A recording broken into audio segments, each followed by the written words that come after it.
not even bad if the government can borrow the students their school fees. And when they start working, they start to pay it back.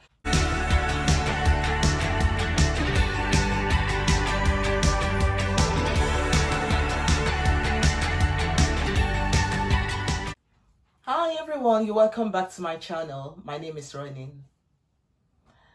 I need to apologize that I've not been doing videos for some weeks now.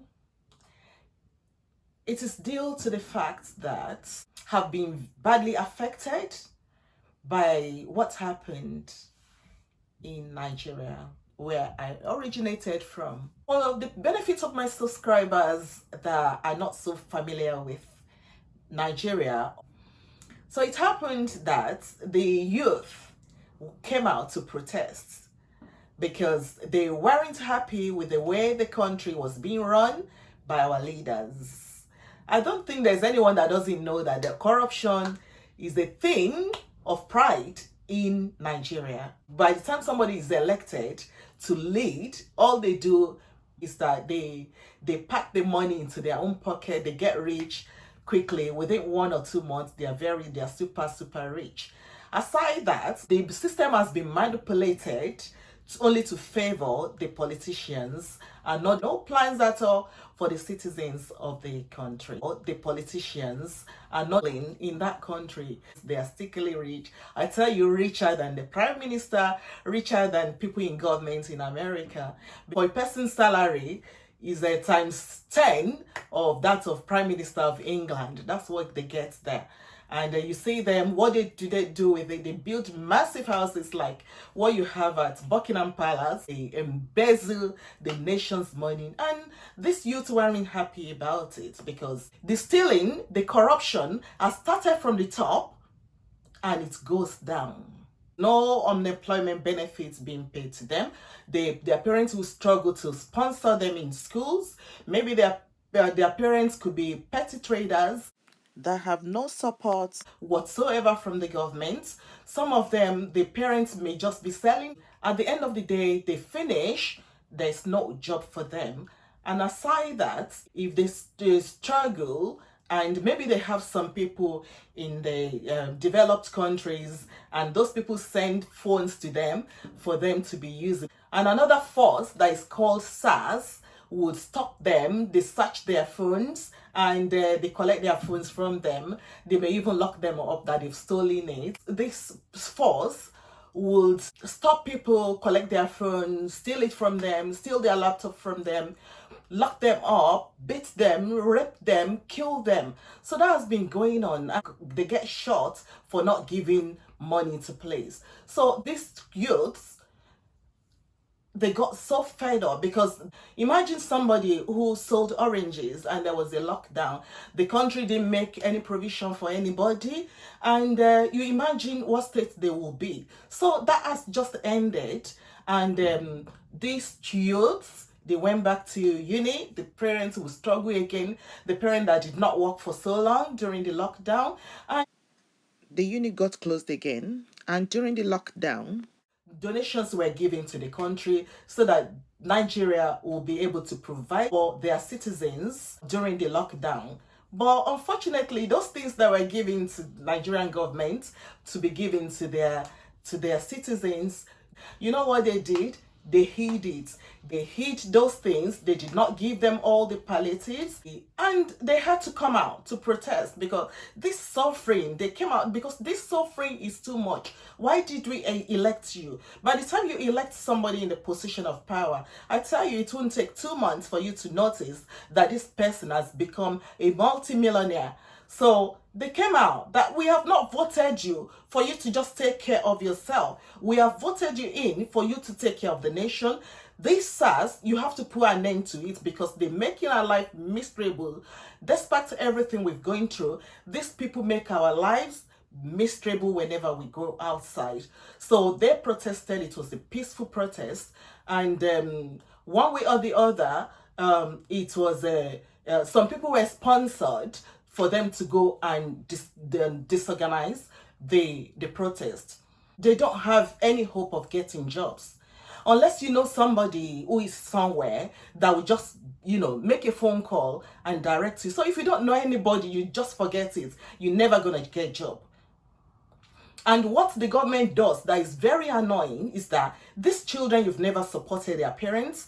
The government collects money from individuals that want to apply for job because they are thinking of raising money. So when they raise the money, what do with it? They embezzle it again. It is quite abnormal for any government to take money from people for them to apply for job. How they studied, you have never taken part in. You've never supported them when they were children. When they were in uni, there was no support. Their parents have never been supported. And still, you have the audacity to take money from people for application form for them to apply for government work. That's the kind of a thing that people are enduring in Nigeria. And they said that was enough. The youths came out. They said, we are protesting. All this have to stop. So that was I'm going to come back to the full story in my next video.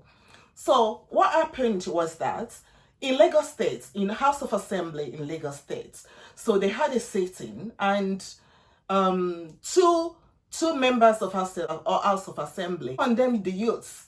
That the social media made them to realize themselves that they could come out to protest. Nigeria is a worst nation. I am saying it because I know what I'm saying. When you appoint a leader that is dull, everybody in that nation will look as if they are dull. But Nigerians are brilliant people. In all the university in America, Nigeria, they are top-notch. But their leader, they are dull. No brain of businesses. No brain of future. No brain of infrastructure. No brain of raising people. But they have only brain to steal money. Desmond Elliot condemned the youth and social media and said they were the narratives of everything that's happened. The Speaker, we need to address certain things. The Nigerian youth, the social media, the social influencers, all of these are making the narrative that we are seeing today, except we are joking with ourselves. Social media, yes, though good, has its negative impact. Let me first thank you for condemning the wanton killings and carnage that happened at Lekki. When I went through the comments, I could not believe it, Mr. Speaker. The curses, the abuses from children. And I ask myself, is this Nigeria? What is going on? Children cursing,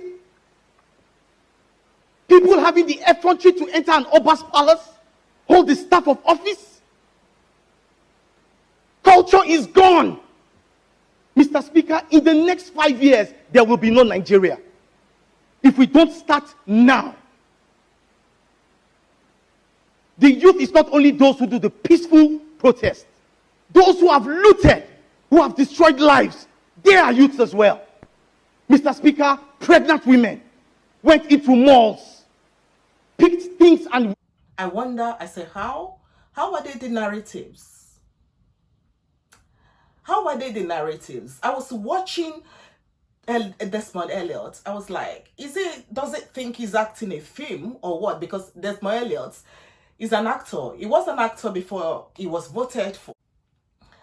I saw a lot of acting, thinking unrealistically. And I said to myself, look at the person that is condemning social media. Because this man was brought into the limelight through social media. Because without social media, a lot of people would not have known about him as an actor. And because of this, people voted him in because they've known him, they've seen him on social media. Oh, he's an actor. People fall in love with actors, with stars. They fall in love with them and they voted him in because they had seen him on social media. And this is a person now that is condemning social media, that the youth protested. I don't know what link it has to do with social media. people just vote their leaders in without checking whether they have leadership skills or not. If you voted for somebody that is acting, then it will just be there to be acting and acting. He was saying absolutely nothing because people came out to protest. Well, what's the link of that with social media? I don't get it. And people are saying that they've sponsored him for him to read out those speech. Well, you expect that. Any actor can act at any point in time, and that was what he did. Any actor will read out scripts. He was actually reading out a script. You can see that. I don't know who he was referring to as children, but it was like some children were cursing whoever that has been voted for to be in power and has not done what they are expected to do. Obviously, people will curse them, especially where the protest ended up with soldiers being invited by the government. If anybody's family has died, do you think they will be praying for the government? He further said that pregnant women were going to steal during the lockdown. Just imagine during the time of George Floyd in America, even though America had employment benefits and all that, people still went out to go and steal. So there's no way you would not see such in any society, because everybody has their own attitude. And it is even worse in a country where the government doesn't take care of people, but rather the government steals. He further reiterated that Nigeria, where will Nigeria be in 5 years' time? And I said, that's the question that you're in government should be asking yourself. Where are you taking the nation to in the next 5 years? With the way that you are all packing the money, with the way you are not thinking about the citizens of the land. Where are you taking Nigeria to in 5 years' time? With the way people are hungry, he was saying, what a culture. Go to any country and tell them you're in Nigeria, they will talk about corruption. That's the only culture. Any country and tell them you're in Nigeria, they will talk about corruption. That's the only culture that I know. You felt so much bothered that some people came out to loot. Is that not what you do where you are? Is that not what everybody does in government? Did you not attend Honorable Mojisola Ali-Macaulay's birthday, when she was giving out the palliatives as souvenirs to people that came to her party? Were you not there? Or were you not giving the same to keep in your house? Is that not looting? Did you not set the example for the citizens? Talking about what Mojisola Ali-Macaulay said.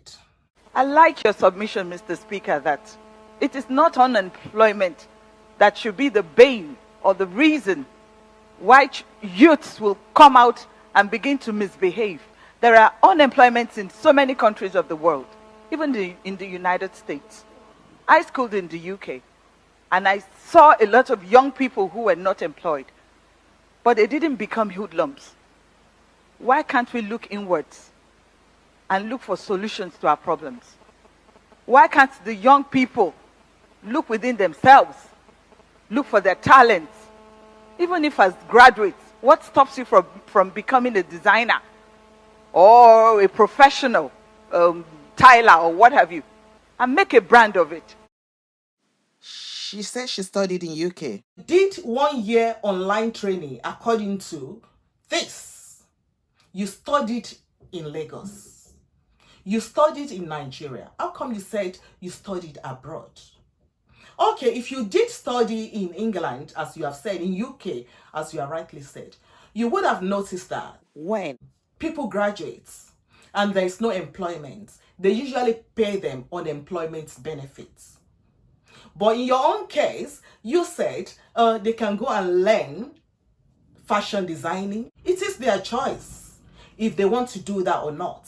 But on the aspects of the government, when somebody finishes university, the government should give unemployment benefits to them. So it's not left for them whether they want to be on the unemployment benefit for pretty long or they want to learn something by the side. And even if they learn something by the side, the government should provide for them to start any business they want.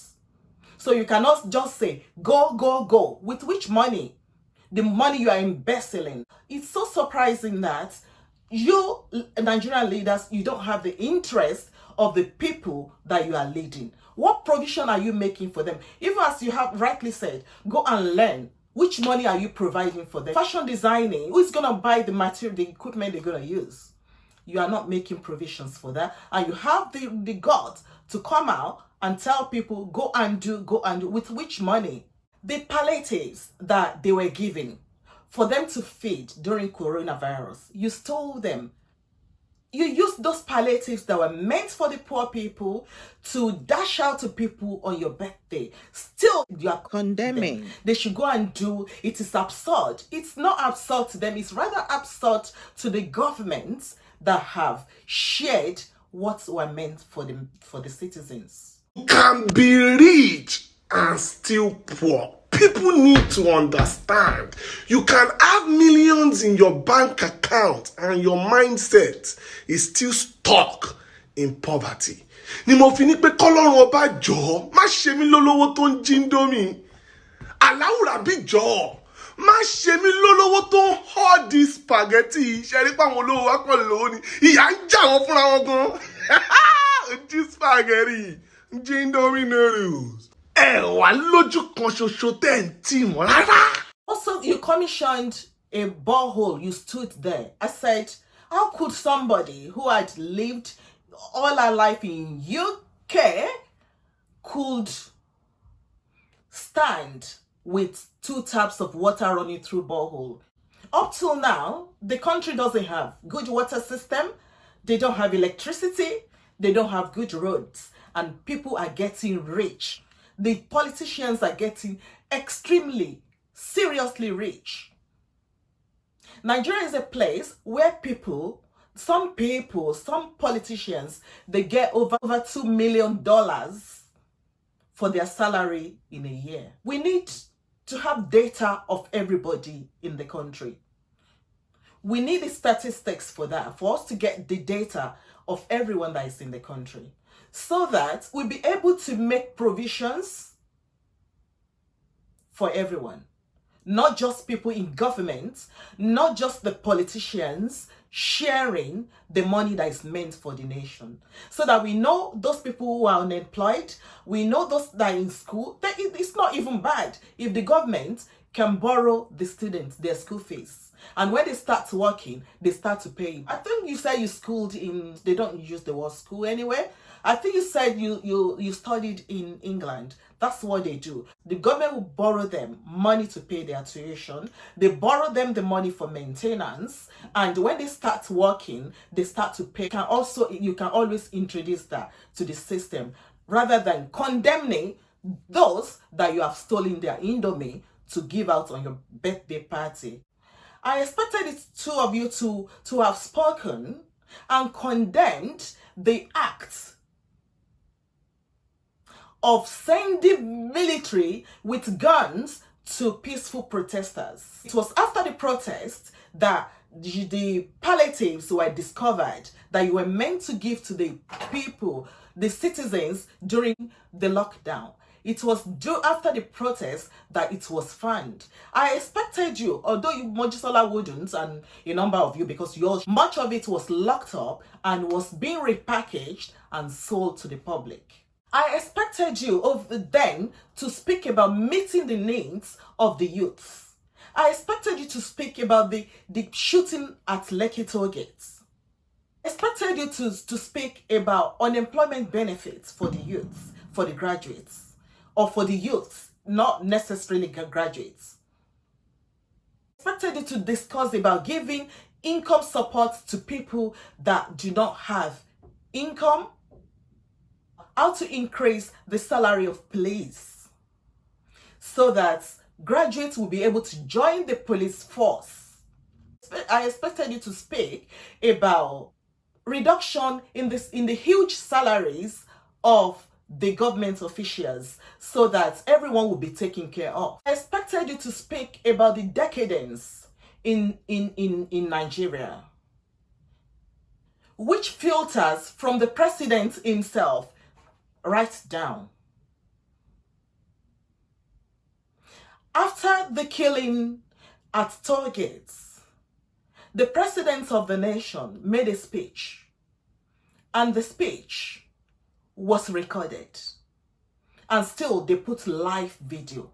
System of government in Nigeria is a complete failure.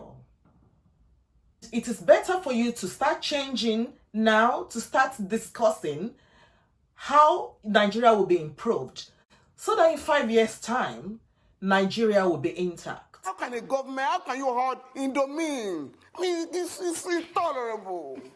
It's provocative. In my next video, I'm going to be discussing about the incidents of the 20th of October when the youths were being shot at Lekki toll gates. See you then.